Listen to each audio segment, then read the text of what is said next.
Hello again, book lovers, and today I'll be telling you what I thought about the wittily titled Against the Grain by James C. Scott.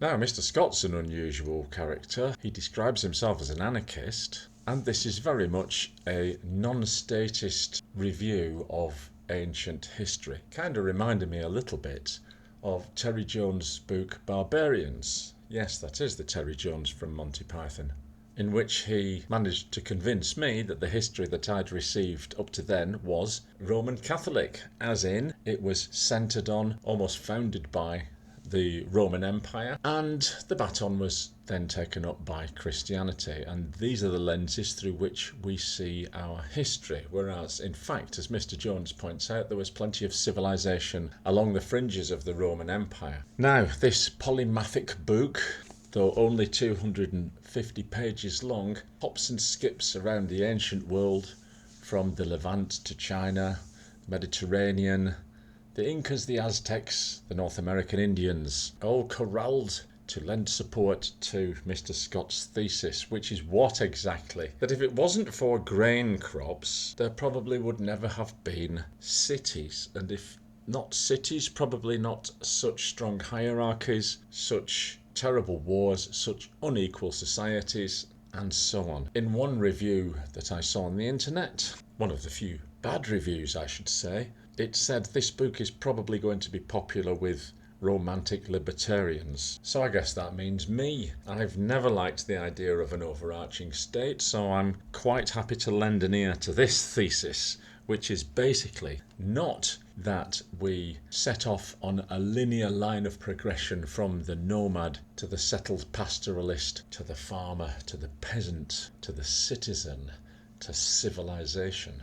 And there are several strands to this argument, one being that nobody would have chosen it. If you look at the lives of what Mr. Scott calls barbarians, as a counterpoint to the city dwellers, he reiterates the view that nomadic people probably had more leisure, certainly had more freedom, had more variety of diet, were less exposed to diseases. Yes, that's right, all these things come with city dwelling. And all our history is written by city dwellers. Why would we do that? Why would we enclose ourselves? And by the way, walls don't even appear until page 119. Why did we decide to live all heaped up with the zoonotic diseases?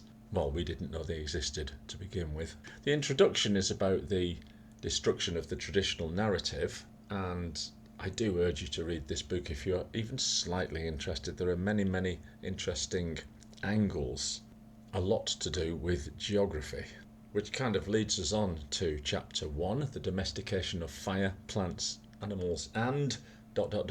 us. Again, once you take this perspective of the city dweller away, and imagine you're gazing on one of the first walled cities several generations into its existence, you might notice that the sheep have been bred so as to only retain the docile ones. The same thing would happen with goats, dogs. So why not the people? Well, there's one to ponder. Chapter 2, Landscaping the World. Here, the author talks about what he calls the domus, which is, let's call it our homeland, which of course if you're in a city, is the city, but if you're a herdsman, it's the entire steppe or the entire plain.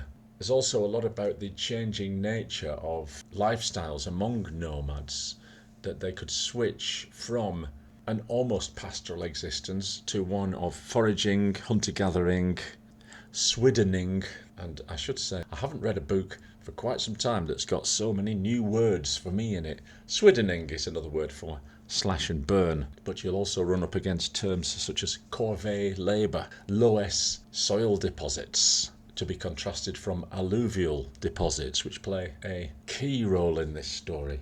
Chapter 3, as already mentioned, bad idea to heap us all up with animals kept en masse, herded together along with their parasites, and that goes for crops as well.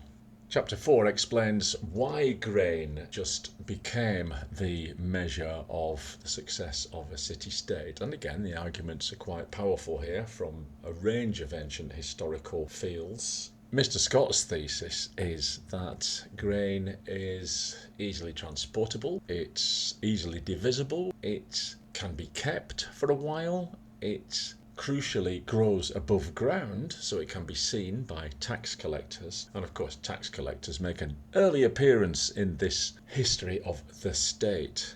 As a kind of sidebar to all of this, Mr. Scott argues that the role of women was made more subservient to the needs of society.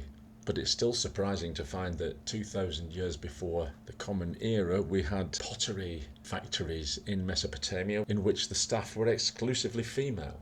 You can imagine an agrarian and nomad looking on at this woman's life and wondering why anyone would make that change. Similar tablets from Sumeria relate the misery of working conditions, the misery of school, in fact, schoolboys complaining about their teachers, etc. And let's go on to chapter 5 then, because here we link the early state to bondage and war. Again, very compelling arguments as to why the development of walled cities would call for a lot of manpower. It's all about getting surplus, that seems to be the thing, and to constantly have the surplus, which of course in times of need will only go to the elites, which according to this author were made more elite by the founding of cities. Hierarchy was certainly encouraged. It does seem to be a pretty bad idea, doesn't it? Swapping our lovely pastoral existence for one of drudgery, really, and some would say a drudgery which we have not escaped from even to this day. Chapter 6 tells us how fragile this whole enterprise is, and chapter 7, the last one, is the golden age of the barbarians. There's an argument earlier in the book that sickles and scythes and all kinds of agricultural implements were found millennia before the first centuries. So it seems that the decision to scythe ripe crops was taken many millennia before the idea of roping off a field and calling it yours. And there are also many references to climate change, our modern spectre, as if it only affected us now. Never mind the younger Dryas of over 10,000 years ago, or the cold snap of just before 6000 BCE, and all kinds of reasons why rivers might change course. In fact, the landscape, as described in this book, asks us to imagine the proto-cities as arising on what are known as turtlebacks, little raised mounds of territory in very marshy alluvial areas.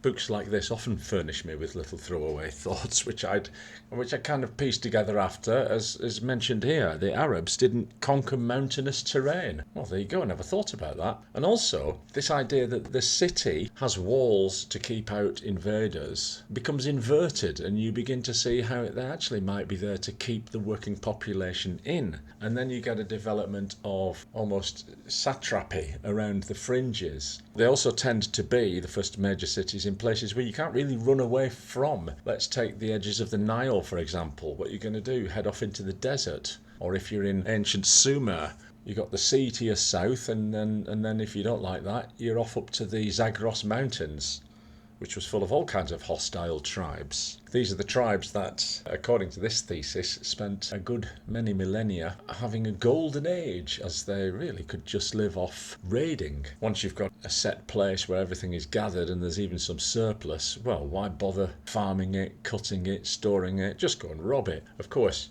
you can only play that game once. But let's imagine that happened and the city was attacked, and all signs of, in quotes, civilization ceased to appear. Hurrah, says James Scott. Better for the people. Maybe it was a conscious decision and people saw that things weren't working very well and they thought, just a minute, I can hightail off out of here. If you picture the Romans and the Celtic fringes, I imagine kind of disparate tribes living as they had done before the Romans even appeared.